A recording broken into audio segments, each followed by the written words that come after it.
Good afternoon. I'd like to welcome everyone as you're logging on to our Friends of Case webinar with eLuma.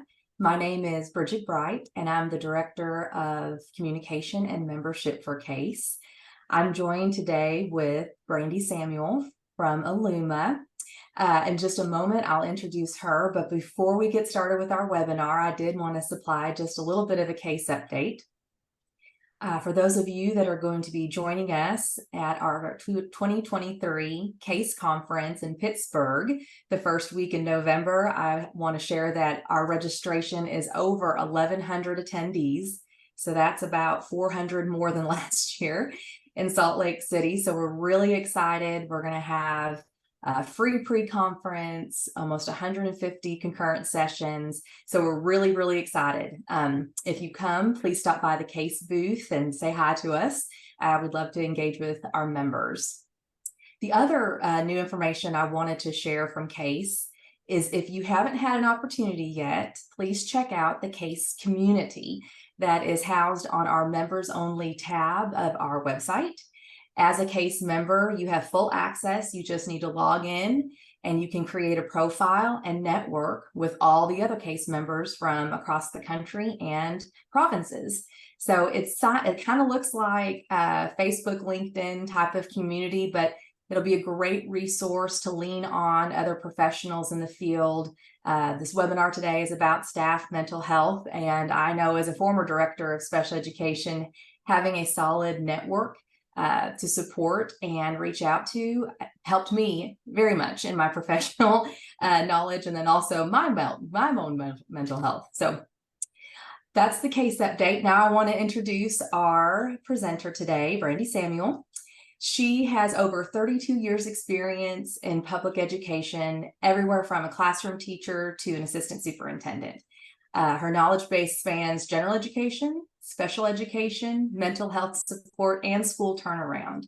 So we are really, really excited today to have Brandy joining us on the topic of staff mental health. Brandy, I'm going to turn it over to you. Awesome. Thank you, Bridget. I'm great to have you all here. And I look forward just to sharing with you and know that nothing here is new or very revealing, just top of mind and a way to think about how to go at things, and just to give you some resources and tools, and with the caveat of knowing, number one, this may be something that you take back to site-based administrators, and number two, this could apply to all educators that we support, not just our special educators, but also just being mindful that our special educators often face, as you all know, you've been in the trenches, that we have a lot more administrative paperwork kind of duties, time-consuming duties, and reporting that other teachers might not have. So at any rate, we'll get started. And if you have any questions, just unmute and start talking, and Bridget will field those and we'll stop and answer, or feel free to put in the chat, whatever you're most comfortable with.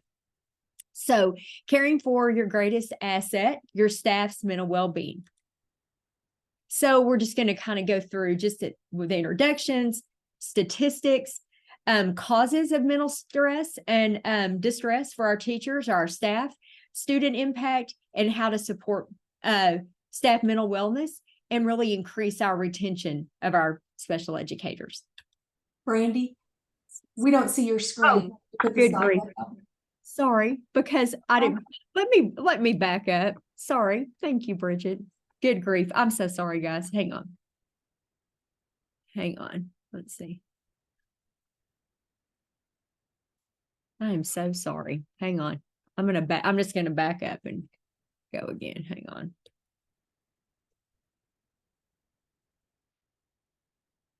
It looks like it's a good thing it's a Friday for me, huh?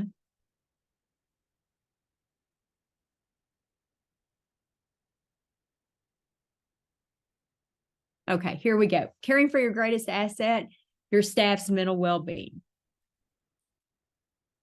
Agenda, we've been through introductions, and throughout this presentation, we're going to talk a little bit about statistics, and I'll present you with statistics. We won't spend a lot of time, just the causes of mental stress and distress for our educators, how this impacts our student, and then how to support our staff's mental wellness so that we can retain that good staff and keep those student connections that we all know are so important. What is our greatest natural resource? Water. According to the U.S. Department of Energy, water is our greatest natural resource. If we abuse the water, we don't conserve, and it goes away, what do we have to sustain life? This really I thought about this when I read the title of our presentation of our greatest educational asset. And what is our greatest educational resource or asset? Our teachers, our educators, all of our staff, clerical, paras, our administrators. And then just the statistics. As we start this school year, we know from multiple sources that we're facing a great number of staff shortages nationwide. In fact, as we're ramping up the school year, many districts across the nation have numerous vacancies. Some have 30, 40, 50, 100 in our large urban areas.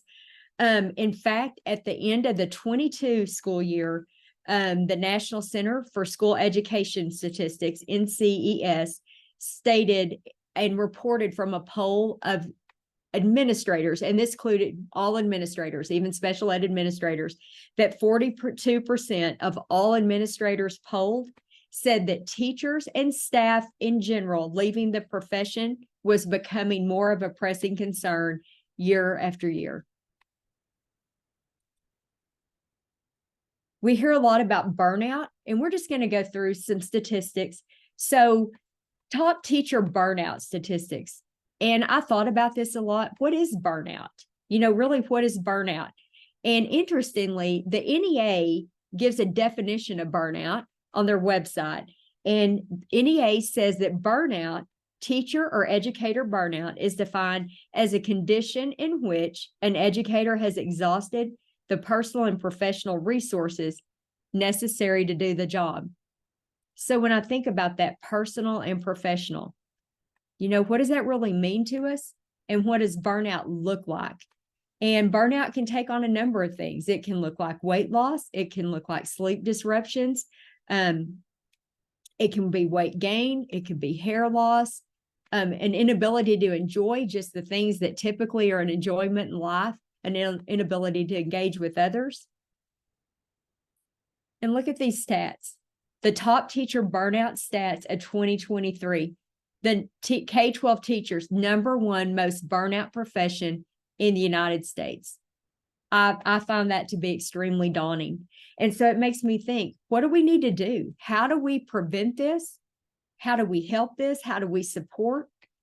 44% of teachers, K-12, report often or always feeling burnout. And so this gives me, just pause. Is it the profession? Is it what's going on personally? Or is what going in the profession spill over so much into the personal life that they become clouded? 90% of teachers claim that feeling burnt out is a serious problem. And I would have to agree. It's very serious. Over half of teachers say they will leave teaching sooner than originally planned. Do you guys find this to be true? Are you losing staffs at a higher rate than normal? This statistic is crazy to me. There are 500,000 or more fewer educators across the U.S. post-pandemic. And we see our number of students or our number of children or our population growing. How are we going to address this if this trend continues? 44% of public schools posted teaching vacancies in early 2022. And I dove into this a little bit, meaning that vacancies were posted sooner, that staff was leaving at mid-year rather than end of year. 43% of educator job postings are going unfulfilled. 30% of teachers found to be chronically absent. What does that do to our instruction? Especially in special education. If we already have students with gaps and we're trying to bridge those gaps or build up learning loss, what do we do when we don't have our educators there consistently to teach? And then compensation, the #1 reason educators plan to quit their jobs. And as all of us in this room know, this has been going on for years. Underpay for what I believe is the most important profession, and especially our special educators who are really working to build up those students who have learning gaps, who need extra support, be it academically or behaviorally. So these are the number of states reporting teacher shortages by subject. And I just want to highlight, look at special education. While we have huge shortages in mathematics,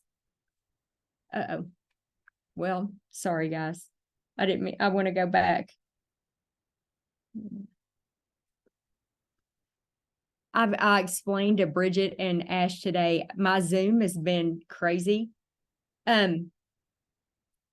We'll go back to that in a minute. I don't want to waste time. But anyway, on the shortages, we see that those huge shortages in special education, we also see them in mathematics. The more specialized the teaching area, it seems that the higher the shortages. Here's more statistics. This is from the Merrimack Teacher College, and this was from January of 23. And this just shows teachers who are satisfied with their jobs from 84 to 23. You see a difference in the graph because from 84 until 2012, MetLife actually conducted this study. And in 22, the Merrimack Teacher College took it over using the same questions, the same format. We can see that in 2022, our dissatisfaction was at the lowest rate ever. And then at the end in 23, in January of 23, we see a rebound or an increase to 20% satisfaction.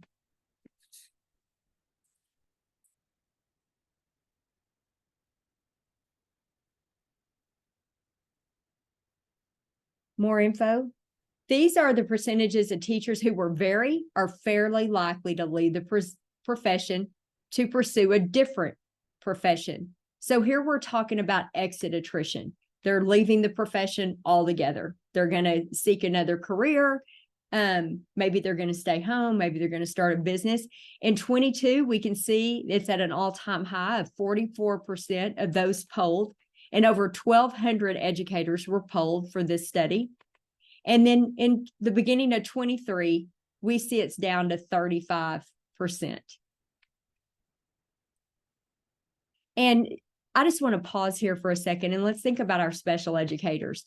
While this survey included general educators, special educators, do you feel like these percentages may be skewed for special educators in that our rates might be higher in leaving the profession, or do you feel like they're along these same lines? And Bridget, do we need to stop and take any questions or comments?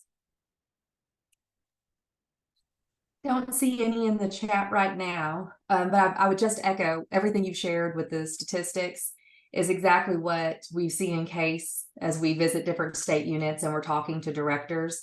I think it's really powerful data, and it can, if you take some of those statistics and you share them with your district leadership teams, could really help funnel some discussion around here's the reality from these researched items. What does that look like in our district? And so I would just encourage our attendees to kind of think about all this work that you've compiled and put together and how they may be able to use it within their systems as well. But I would echo exactly what you've been saying is what we have found as we travel throughout. We do have a comment. Karen said 17% of the special ed teachers that left our district at the end of the year last year left for a different profession. 17%. Wow. Okay, thank you for that. So we'll keep going. This next slide really just brings everything together. You can see what it looks like in 22. You can see what it looks like in 23. And again, I just pause to reflect. What does this look like if it was solely around special educators? And just like Bridget said, feel free to take any of this back to your district. Don't reinvent the wheel. If I have something here you could use, but I just feel like it's, something to think about. What are the causes of stress or distress? There's lots of things: heavy workloads, just a poor education landscape, maybe in a district or a particular site, shortages of staff, so taking on additional duties, additional IEP requirements, lack of the proper training, safety issues in the schools, just general mental health of the students, how that impacts us as educators, low salaries, lack of resources. But here's what the research is telling us. And this came out of some Ed Week studies also in January of 23. Reasons of staff stress and distress. Think about which of these resonate most with you.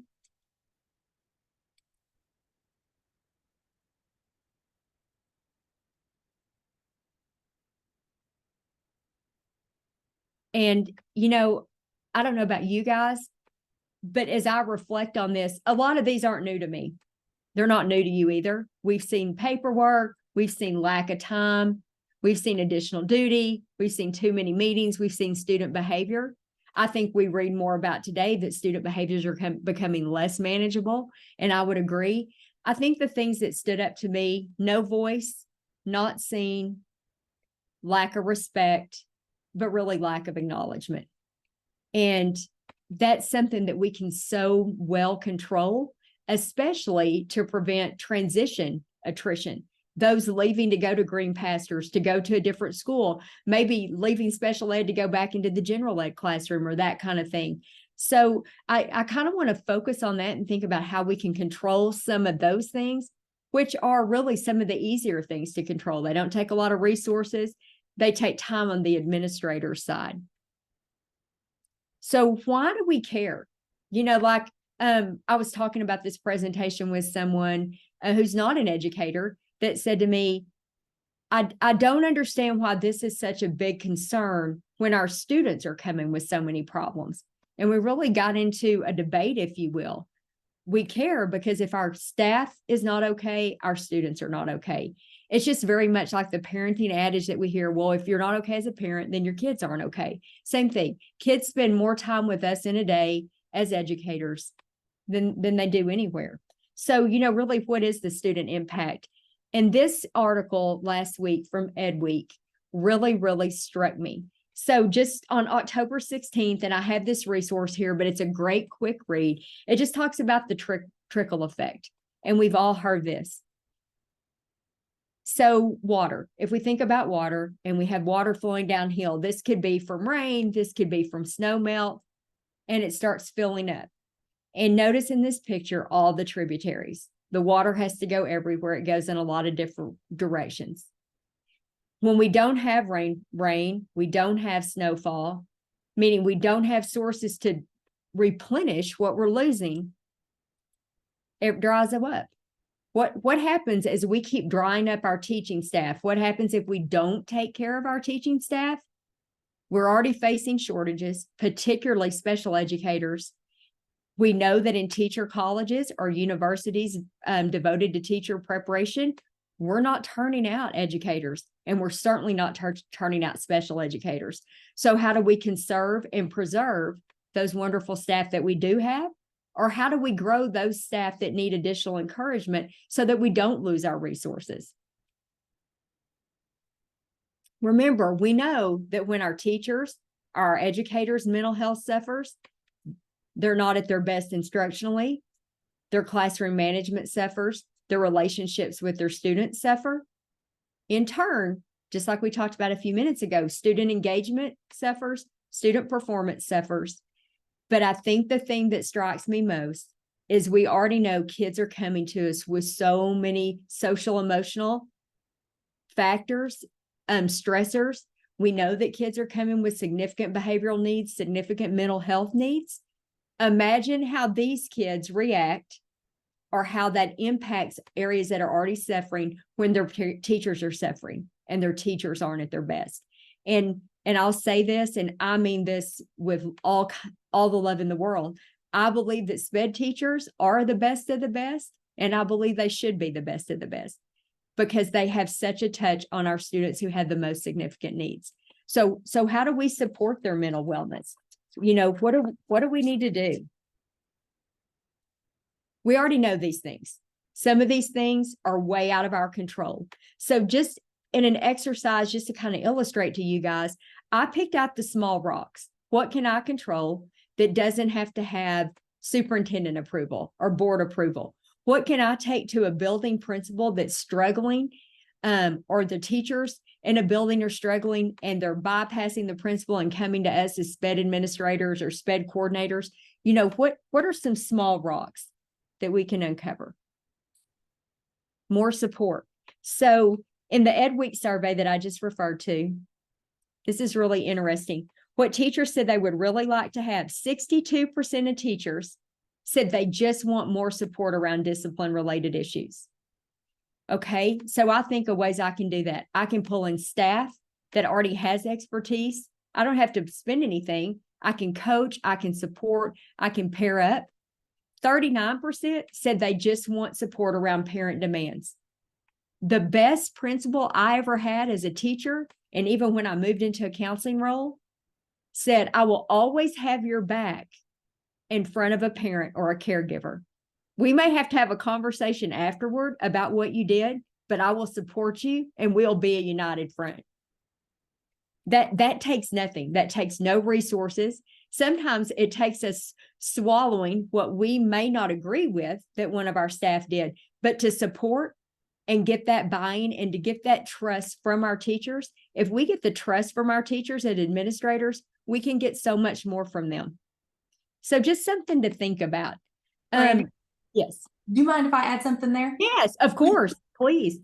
So definitely the student discipline and related issues. We have a lot of questions that come out around the more violent student behavior that we're seeing.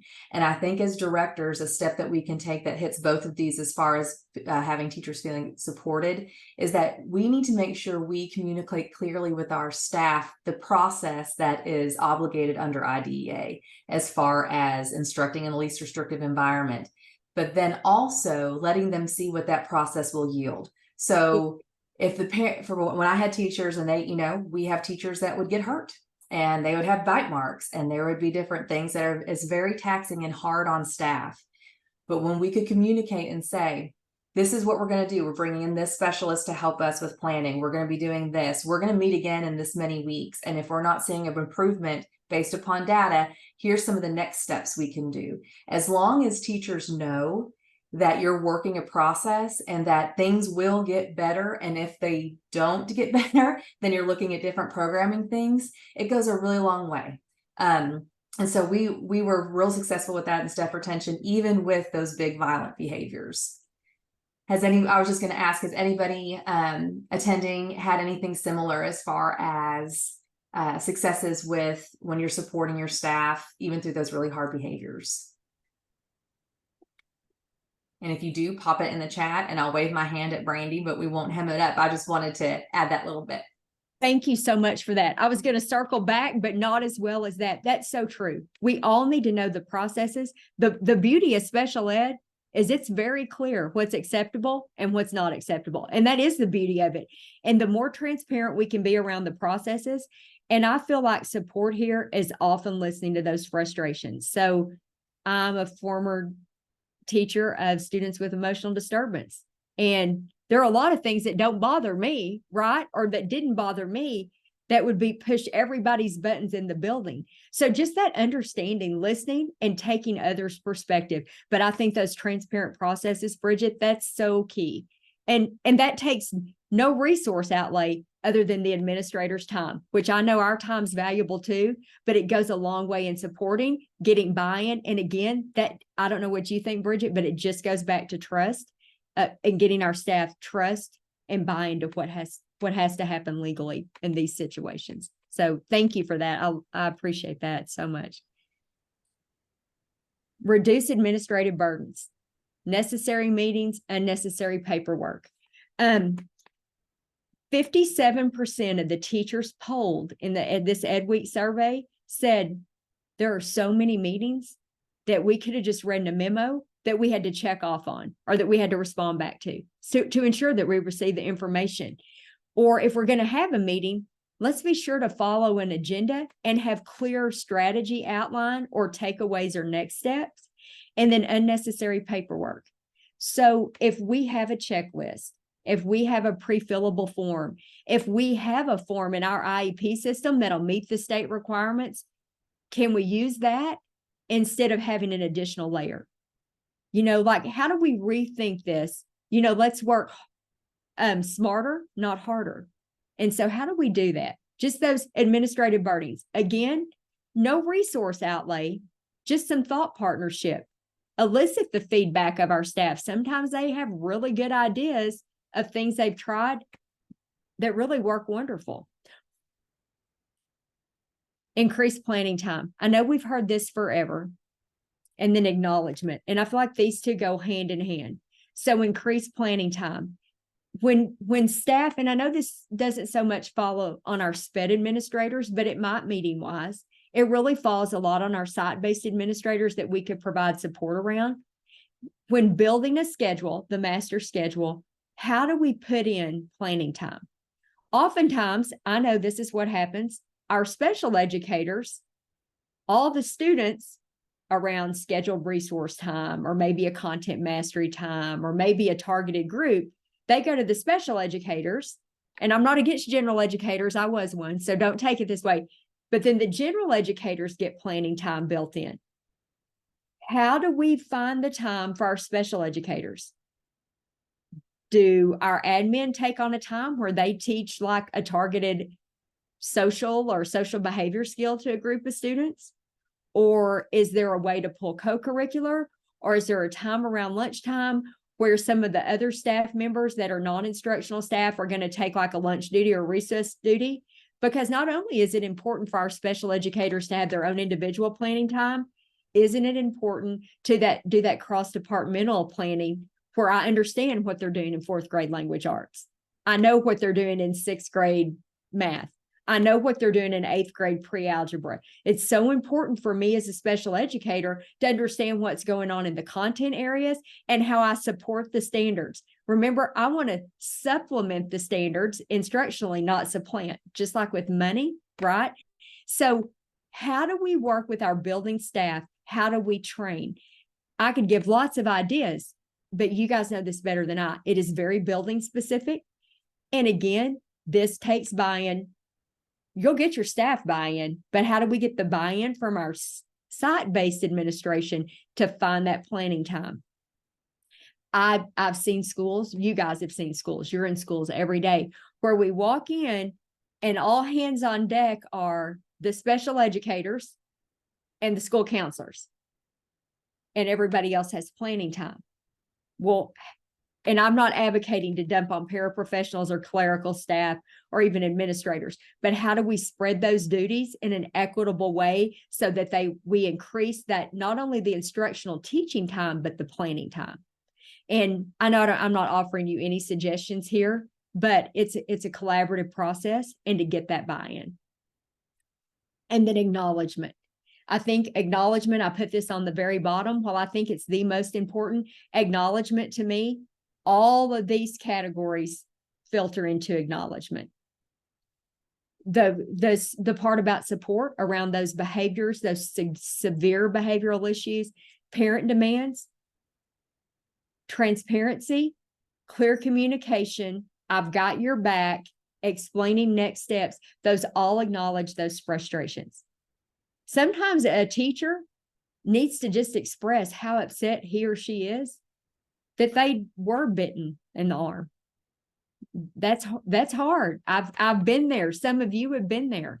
Some need to express that they have no idea how to support seventh grade pre-algebra because they haven't been involved in any planning. They don't understand the standards. Maybe they moved from fifth grade content mastery teacher last school year, and they wanted to transfer to middle school, but they don't know those standards. So part of that's hearing and listening. I think it's huge. But all of these things acknowledge that we have needs. They acknowledge that our staff needs to feel respected, supported, heard, and important. You know, the worst feeling in the world, and this is statistically saying this just in the counselor in me, the worst feeling in the world, real or perceived, is to be ignored. When I'm not acknowledged, I'm ignored. Okay. Part of that's listening. So, and then strategies. For me, I really felt like this fell into, I call things buckets. I know some people don't like that. So if that's offensive, I'm sorry. Categories. I felt like these really were categories. When I started pulling together all the research, and I mean, guys, I spent days. I found some statistics that I was like, I cannot believe this. You know, I hear it and I read, but I can't believe this is the crisis that we're in with staff. And I don't just mean shortages. I mean that they have these feelings and we're not getting the best. So, culture of care. How do I create a culture of care? I really feel that's acknowledgement, that's listening, that's trust, relationships. If I have a relationship with somebody that I supervise, either directly or indirectly, or I'm SPED director and I support that school as I do all schools in my district, I can get a lot more buy-in than I can when I don't have trust or I don't have a relationship. Gift of time. What have we heard for years and years? I have too many duties. I have too much paperwork. I never get a planning period. I'm taking all this home. You know, Bridget and I were having this conversation earlier. Our teachers, and please don't be offended by this, and some of you aren't old enough to even realize this, we don't need candy in the mailbox. We don't need stickers to give the kids. We really need time outside of work to decompress and be people. As educators, we don't need to be taking all this home. So how do we build gift of time? And we're going to look at some things and training. I found myself micromanaging when I had teachers that didn't have the skills that they really needed to be the best they could be. So why not give the opportunity to have individualized skill building? You know, we individualize for our students, we target for our students. So let's think about training that's empowering, gives back time, gives knowledge, and gives tools. Culture of care. Valued, seen, heard. How do I value, see, and hear somebody? This is something I really loved. And I took this from I read 2 or 3 articles about a couple of principals, and they're referenced in the references. Very short reading, really great. Had the highest retention. One was in Arizona, one was in Colleyville, Texas, which I happen to be in Keller, Texas for 14 years. So I know the Colleyville area very well. These 2 different gentlemen took the very same approach. They had their highest retention in their states in elementary schools for multiple years. The principal in Arizona was in the same elementary school, something like 10 or 15 years, and he had the highest retention. Both of these guys identified these things. They had weekly personal conversations with all their staff, and they were individualized, meaning Bridget's been in my building for 5 years. Our conversations can be much different than Ash, who's been in my building 1 year. So it was all about, it started as relationship building. Learned the families, learned how they function as a teacher, really learned about their personality. Just a lot of it was just chatting.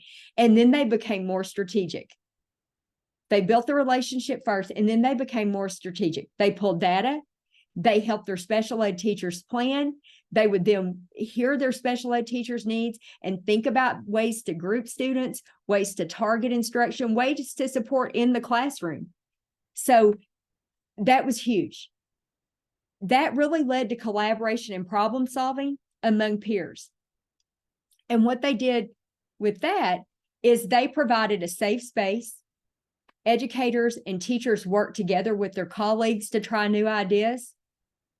And in turn, they shared the workloads or partnered with other teachers. And what I mean about safe space, and I call this, I really dislike a culture of no. So how many of you have ever worked with somebody or for somebody or with a group that every suggestion you had, every request you had, the first answer was, no, we can't do that. No, that's illegal. But there was never a why. There are a lot of things in SPED that aren't legal or aren't best practice, but give the why. There's a why. But to go with an open mind. So just that collaboration around, you know what, we don't have the funds to roll out your idea exactly like this, But let's talk about, we've got, these are the resources we have, or the funds, whatever it may be. What could we do with this? But to never have that culture of no.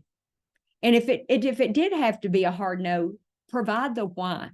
Most humans respond to a why. It really goes back to what Bridget said around processes. It's transparency, guys. It's relationship. It's predictability. And as humans, we really desire that. So they created that space, safe space, through different chat channels or PLCs or even work groups. There was a community of care, if you will, a culture of care, that new ideas could be tried among peers. And guess what? If they tried an intervention, or they tried a strategy, or they tried a way to engage students or work with general educators, and it failed, then they revised it. There was no shame. As long as kids weren't hurt and we didn't neglect kids, anything can be corrected and adapted, y'all. Like, it really can be. Instead, if we're within the realm of the IDEA and we have the best intentions to take care of kids, we can correct anything. And that was really communicated throughout the school. And then there was a culture of share your workloads, find a colleague to partner with, or let's help you find a partner. All of us can do a lot, but none of us can do everything. And in special educators, what do we start seeing? I've got to do the IEP paperwork. I've got to build out the the behavior chart for Bridget to take to our general ed class. I've got to send home the parent communication, and I've got to plan for 6 IEP meetings. There's at least one of those things that you find somebody to partner with. And it doesn't take additional staff, because of what came out of a lot of these studies. Well, we need more paras. I know that's not realistic, and it's not best practice in some cases, right? So let's think about, how do we use the resources we have? And then acknowledgement. It all comes back to acknowledgement. All of these things acknowledge. I'm seen and I'm heard. And I'm going to say this. I'll go out on a limb. We've all been there. We all have that one staff member, 2 staff members, or 3 that all they want to do is complain. And I started adopting that. Hey, I'll listen to you all day, but let's don't admire problems. Let's think of solutions. So let's put all the problems out there, and then let's think of at least one solution for everything. Again, you're acknowledging, you're allowing somebody to hear, but you're not just fostering that culture of complaint, because it doesn't do anything. Let's don't admire problems. Let's come and I'll help you find some strategies, but have that open door, but teach that. Because all of these things, are these not what we instill and what we want, how we want to approach our students? Every single thing on here. It's exactly how we approach our students. Brandy, can I add something on that too? Yes, of course. I love what you said, culture of complaint. And so of course we set the tone as leaders. Our positivity will be infectious, correct? And when we look at teacher shortage and staff shortage, because that's SLP, that's OT, those are the other things too, is that we have to, as leaders, talk about why we love working in the field that we love to work in. That's it. Being a special ed director is the best job on planet Earth, because, and you set that tone so that your teachers and my special education teachers and practitioners, you are the most supreme important people that are on this campus, and really empower them and have that positivity. Now, it doesn't have to go overboard where it comes off as false. People can see right through that. But when it is such, being a director and an administrator of special education is a hard gig. It's a very hard job. Being a teacher in special education is a hard job. But if that's all we ever focus on, then we're going to be continuing looking at these shortages, correct? So we have to tell our stories and say what the great things are about these positions. I totally agree. Totally agree. And on that vein, I can't tell you how many times, I'm not going to tell you how many years I was a SPED administrator, a lot. And I love it. If I had to go back to brick and mortar tomorrow, I mean, I should already be retired. So I say this is the culmination, and I love this because I get to work with people, and I really feel like I get to impact how we reach students. I could go be a SPED director tomorrow.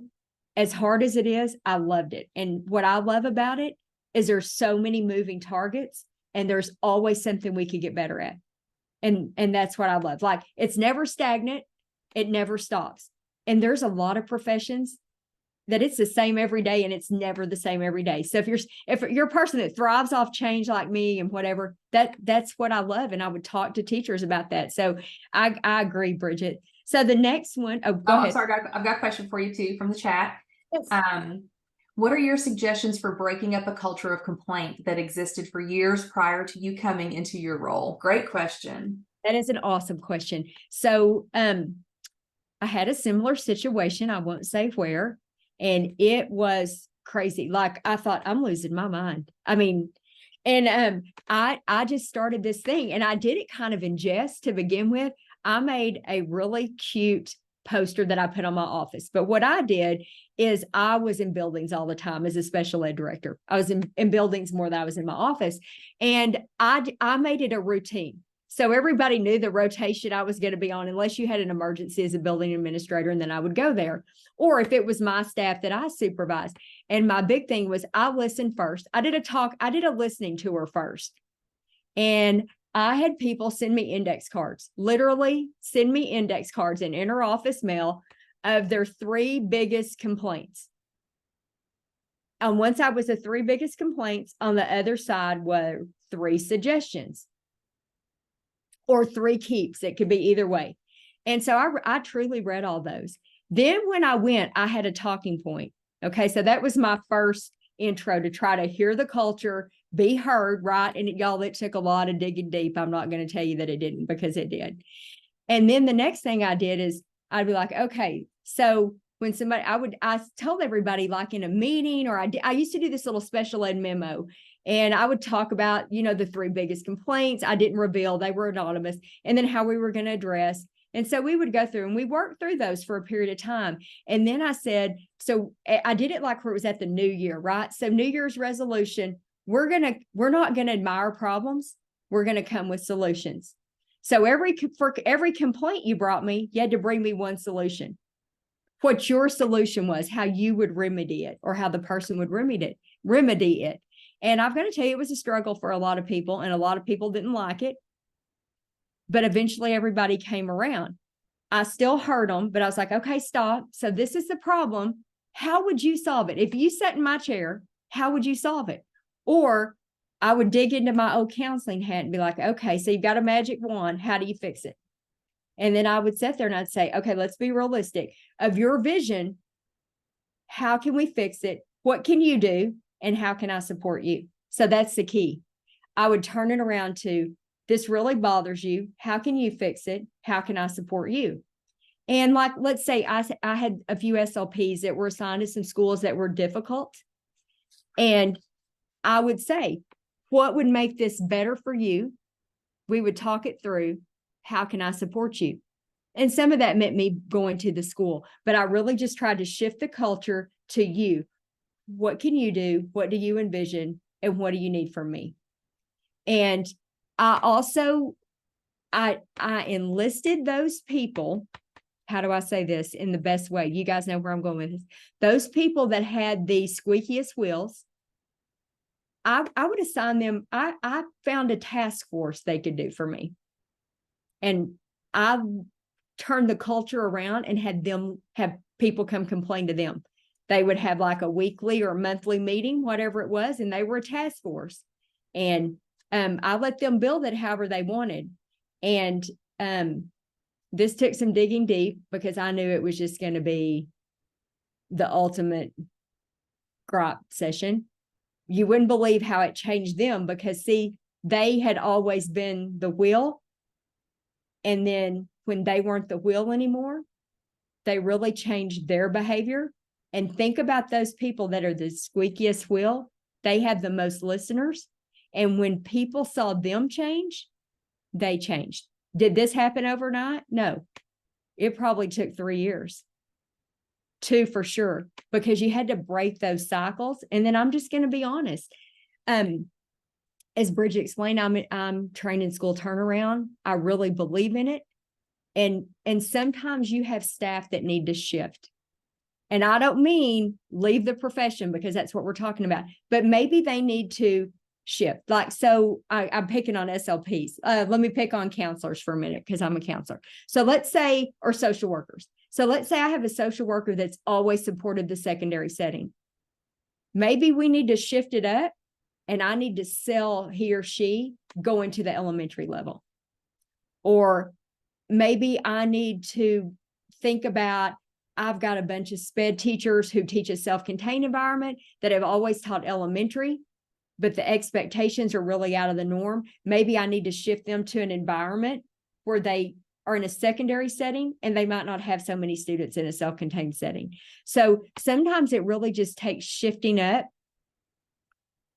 where your staff sits but getting buy-in first. I'm not talking about doing a shift or fruit basket turnover that'll get everybody up in arms and I have everybody leave. How do I get the buy-in? And the more relationship I have with folks, the more I know what it's going to take to get the buy-in. And all this is time. It's administrative time that I know you guys don't have much of. And that's probably, you probably don't want to hear that answer, but it's a time process. I'm always, you can have my contact information. You can call me, email me at any time. I'm happy to role play with you and talk through things I've tried that have worked. And, I blessing or curse, I've been in some kind of unusual settings and somehow made it work and had good people that supported me that taught me this. So I didn't learn this the easy way. I learned this because I got this old. And so, anyway, any other questions before we keep going? Okay. So gift of time. Y'all, this is an old one. You guys have heard this for years. You've experienced it. You experience it yourself. Build schedule with planning time in mind. How do we prioritize what we know needs to be done? And this is all, we've already talked about this stuff, but prioritize weekly, daily tasks. When I'm building in a schedule as a building administrator, or as a special ed director for my related services staff or anybody that serves under me, build it with planning in mind. Here's all my instructional minutes, right? Here's all my seat time. Where can I build in planning time? I feel like what we miss with special educators is that cross-departmental planning or that individual time to plan and prep for IEP meetings. Where is there a place to build that in? What is an administrator? Could I move somewhere else? What's the natural rhythm of my master schedule? These are just a couple of suggestions that I found that I observed. I was in Denver Public Schools as a director there for a period of time. Our elementaries there, particularly, even our middle schools that were highly successful, they did a lot of morning meetings that were led by administrators, and it would focus on SEL or it would focus on PBIS. It wasn't an academic skill, but it really freed up the instructional staff. And again, that's relationship and buy-in from those building administrators. Limit meetings, essential, agenda-specific, and weekly memos. I can tell you the older I got, the more I realized that there was a lot of power around weekly memos. And as you know, and I know, we do have a lot of staff that are going to miss things.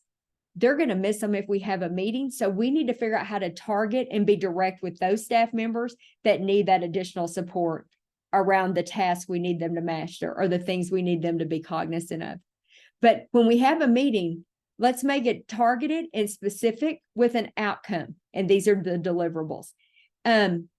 I worked for Pearson Education for a period of time as well. And I was in the special ed administrative unit.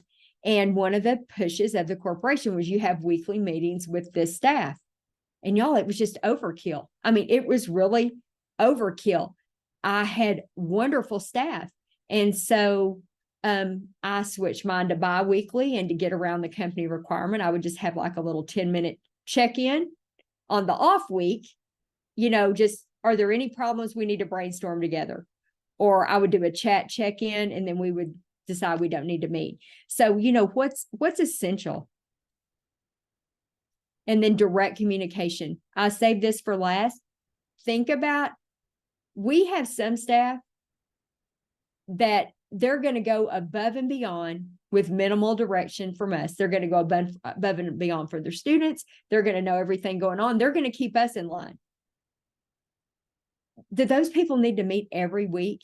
No, they could do a little drive-by with you or a drive-by with their staff. So when I talk about direct communication, those staff members that need over communication or extra communication, let's target them. What's one of the things that we get on to teachers for all the time? Don't punish the whole class for this behavior. It's the same thing, guys. It just reverse it. And that's huge acknowledgement. It values time and it shows respect. And people don't have to know how it's individualized, right? Everybody has a personal best. So just like we do with students, reflect on that. And then training. I think this is huge. I learned this the hard way too.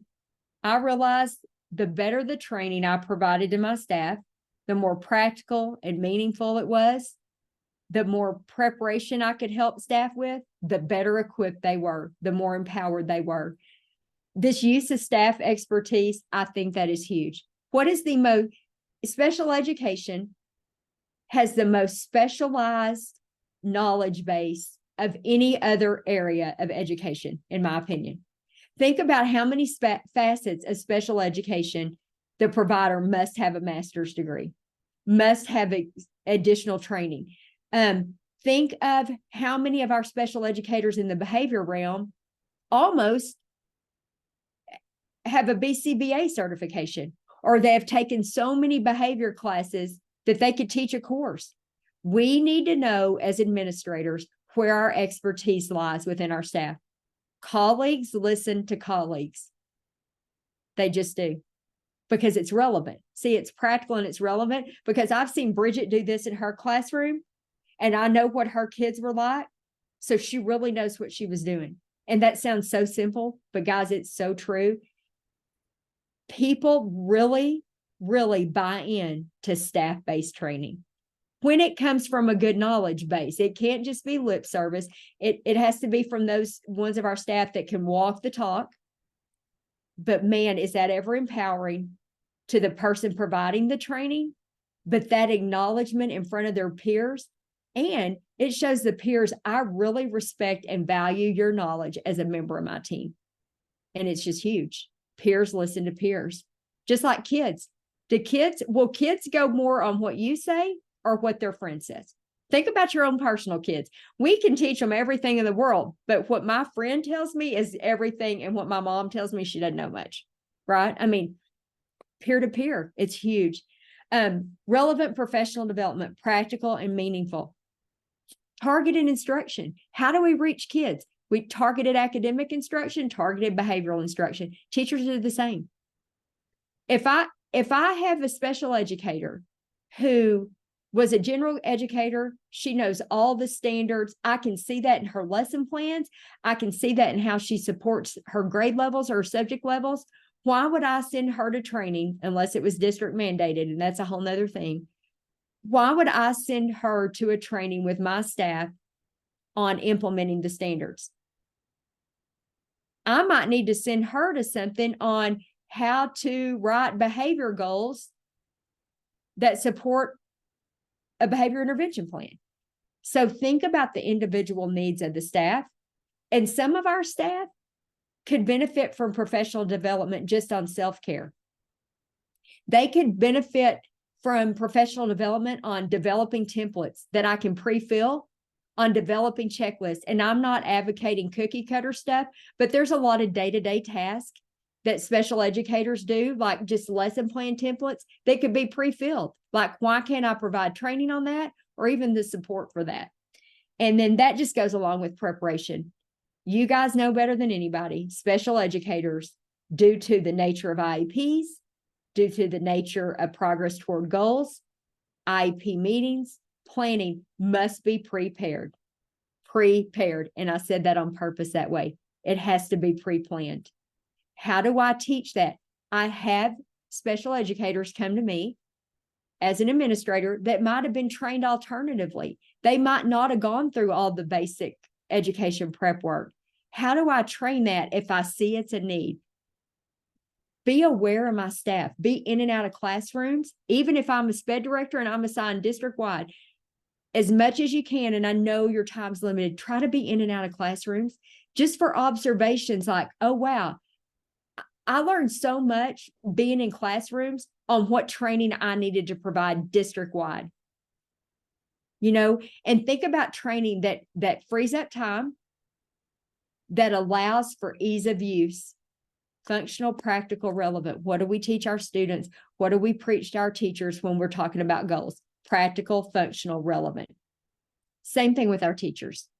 So I feel like training is huge.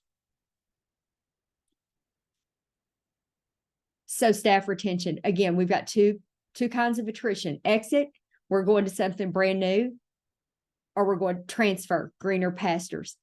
I can retain those transfer attrition folks if I build a culture of care, I find time, and I empower them. And that's through training. Think about this. So you guys implement a new IEP system.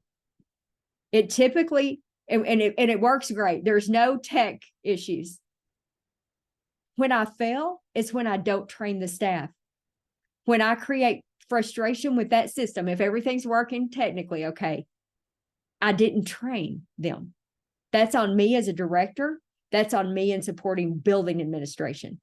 So retain culture of care. I acknowledge, I provide time, and I empower. Culture of care is really can start with just acknowledgement, listening, even if you don't want to, even if you know what it's going to be, if it's going to be a complaint, turn it around like Bridget said. Project that positivity, even if you have to dig deep. I've had to dig deep a lot of days. Bridget's had to dig deep. Everybody in this room has. But if we want to get people on board, we're going to build a relationship and we're going to promote what we desire. And we're going to emulate and create what we project. Same thing we do with our kids. It's no different than what we do with our students. So to protect our assets, and we want to keep them, we don't want these shortages to continue, especially in special ed, where we see those huge numbers. We have to acknowledge. Remember, teachers feel like they have no voice. They're not seen. They're not heard. That's lack of respect. If we acknowledge, we turn that around. Support. When we acknowledge, we're providing support, and that all goes to relationship, transparency, communication, processes.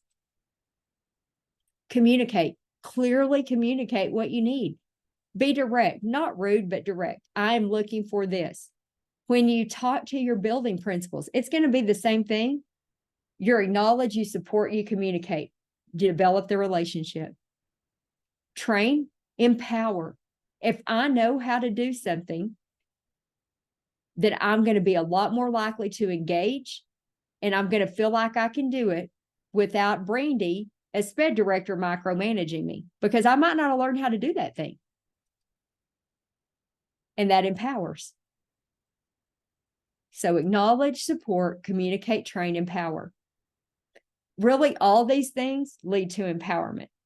If I'm empowered, I feel seen, I feel heard, I feel respected. Remember, we might not be able to fill up the buckets, just us, around salary, around caseloads, around we need more paraprofessionals, but we can do all the things that don't require a lot of district-based monetary resources or people resources.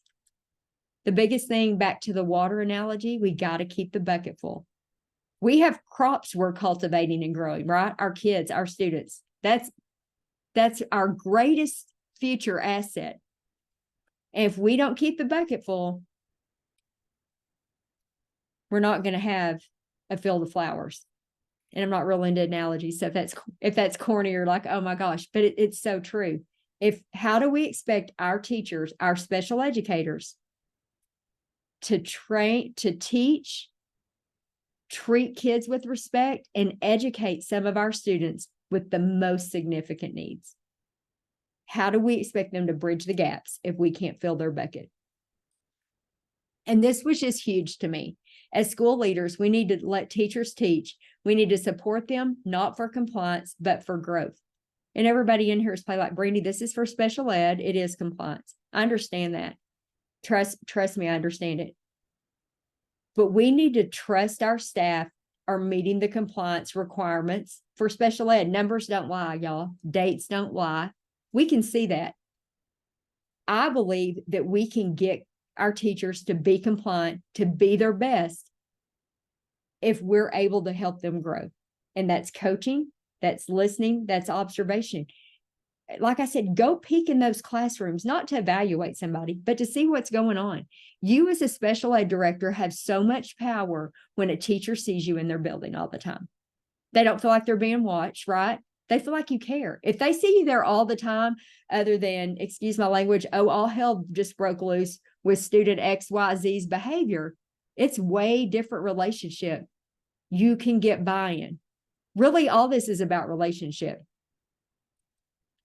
The references, anything you might need. I even put extra stuff here.